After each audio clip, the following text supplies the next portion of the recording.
बताओ किधर से चले। राम जी ने कहा गुरु जी जिधर से आपकी आज्ञा, जिधर से आपकी इच्छा उधर से चलो।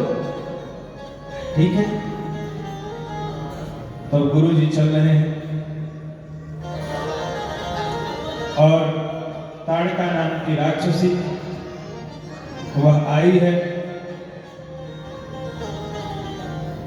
गुरु जी ने दिखाया है और भगवान श्री राम अपना बाण धनुष पर संधान करते हैं। गोस्वामी तुलसीदास जी लिख रहे हैं, चले जात मुनि दीन दिखाई, चले जात मुनि दीन दिखाई, सुनि ताड़का क्रोध करे आई,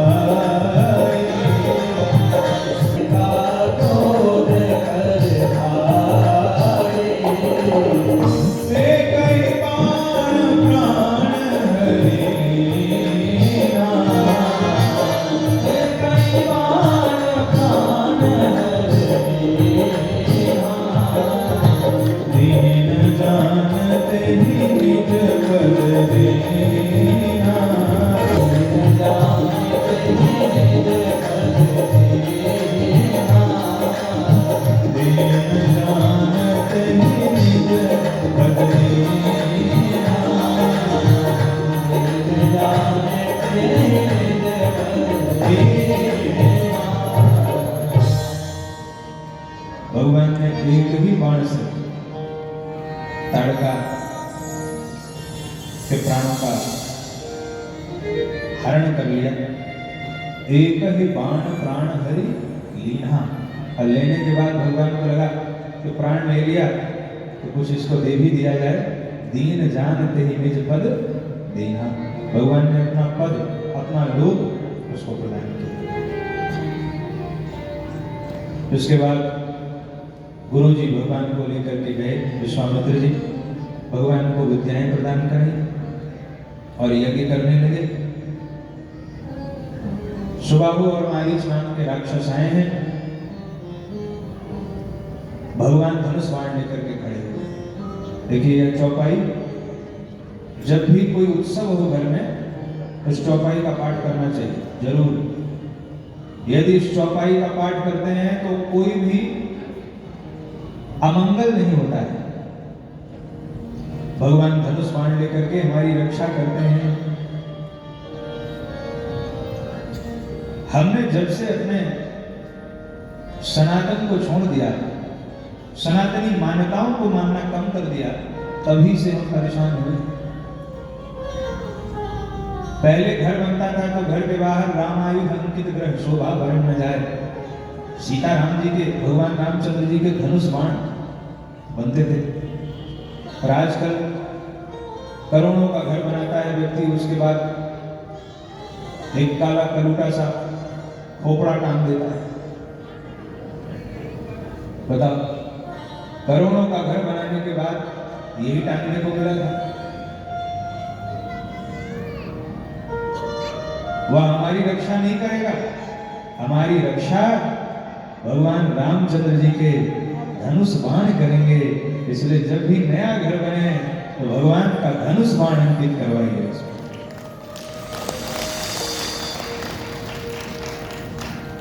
रामायुध अंकित ग्रह और नव तुलसी का वृंद का तुलसी हो।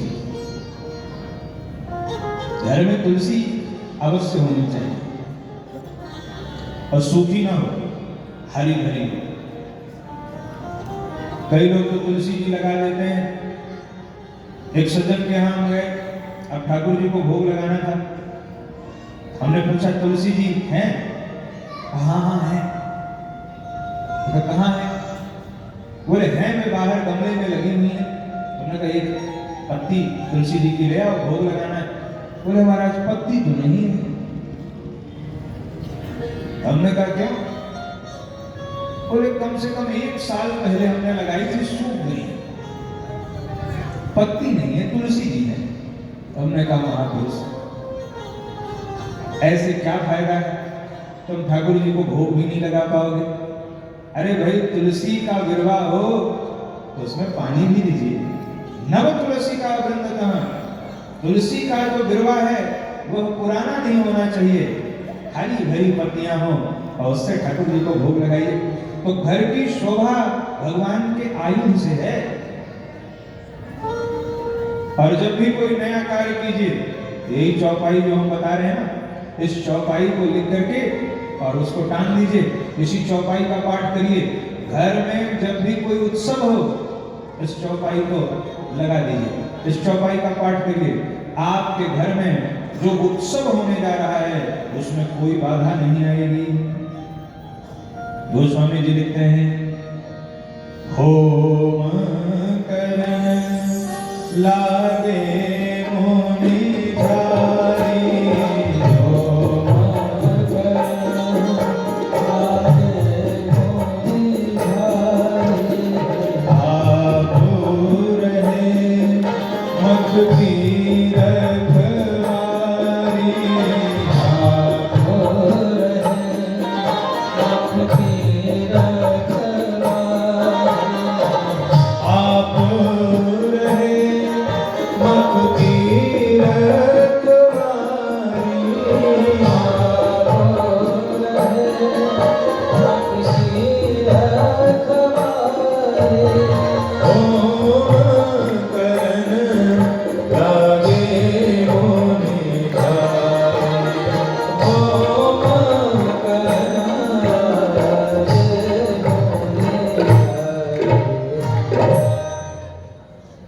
बालकांड दोहा क्रमांक 210 की दूसरी पंक्ति, 210 और चौपाई कौन सी? दूसरी। होम करन लागे मुनि झारी, आप रहे मख की रखवारी। भगवान रक्षा करते हैं। सुबाहु और मारीच आए, भगवान ने सुबाहु को अग्निबाण से समाप्त कर दिया, मारीच को बिना फर का बाण मारा। फर का मतलब समझते हैं? बाण का जो नीला भाग होता है तो फर है। तो भगवान ने बिना फर का बाण मारा, वह बाण मारीच को उड़ गया, ले कभी नीचे ले आए, कभी ऊपर ले जाए, कभी दाएं ले जाए, कभी बाएं ले जाए। और मारीच भी सोच रहा था कि हे भगवान, यार तो तुम मार ही दो या छोड़ ही दो। भगवान का बाण न मार रहा है और न छोड़ रहा है।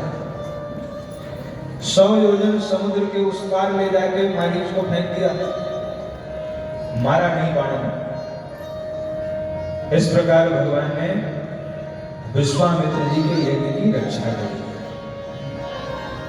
और उसके पश्चात कुछ दिन भगवान वहां रहे। जनकपुर से निमंत्रण आया। विश्वामित्र जी ने कहा, राम, आपने एक यज्ञ तो पूर्ण कर दिया, एक यज्ञ आप और पूर्ण कर दो। भगवान ने कहा, गुरु जी आदेश करो। कहा, आपने समर यज्ञ तो पूर्ण कर दिया, अब एक यज्ञ और है जो मिथिला में होना है, और उस यज्ञ का नाम है धनुष यज्ञ। तो समर यज्ञ तो आपने पूरा कर दिया, धनुष यज्ञ और पूर्ण कर दीजिए। भगवान ने कहा, गुरु जी जैसी आपकी आज्ञा। कहा, चलो फिर। तो भगवान राम लक्ष्मण को लेकर के गुरुदेव संतों के संग जनकपुर की ओर प्रस्थान कर रहे हैं। कुछ दूर भगवान चले कि मार्ग में एक पत्थर की शिला जो नारी के आकार की है, वह हाथ जोड़े प्रभु के आने की प्रतीक्षा कर रही है। ये कौन है? गौतम जी की पत्नी, इनका नाम है अहिल्या। और गुरु जी आगे आगे चल रहे हैं।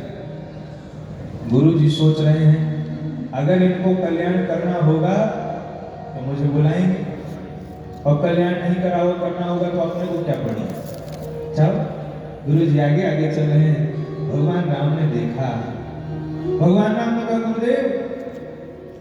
सुनते ही विश्वामित्र जी की आंखों में अश्रु आ गए, तुरंत रुक गए।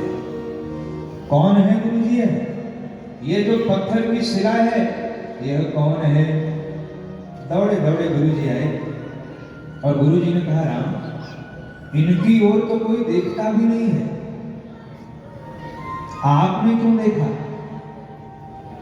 भगवान राम ने कहा, क्या करूं गुरुजी, स्वभाव से मैं विवश हूं।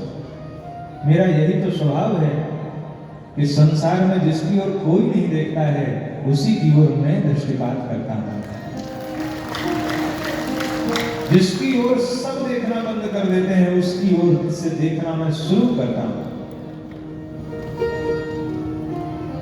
विश्वामित्र जी ने कहा, राम ये तो गौतम नारी श्राप बस, उपल देह धरि चरण कमल रज चाहती,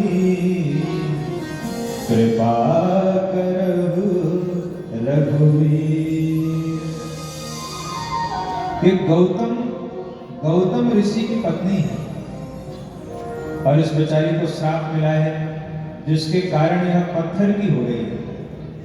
अब यह आपके चरणों का रज चाहती है, आपके चरणों की धूल चाहती है। भगवान ने कहा, गुरुजी चरणों का धूल ही क्यों चाहती, रज ही क्यों चाहती? गुरुजी ने कहा, राम क्योंकि इसका पतन भी रज से ही हुआ था, पर जिस रज से उसका पतन हुआ था वह रज काम से जुड़ी थी, और इस रज से इसका उद्धार हो जाएगा क्योंकि यह रज श्री राम से जुड़ी हुई है, इसलिए इससे उद्धार हो जाएगा। चरण कमल रज चाहती, कृपा करहु रघुवीर। भगवान ने कहा, गुरुजी आज मैं भी एक ऋण से उऋण हो जाऊंगा। गुरुजी ने कहा, आप उधार भी लेते हो क्या? लेना देना चलता है क्या आपका? भगवान ने कहा, बिल्कुल चलता है। कहा, किससे? भगवान ने कहा, भक्तों से। मैं किसी से लेता हूं और किसी को देता हूं।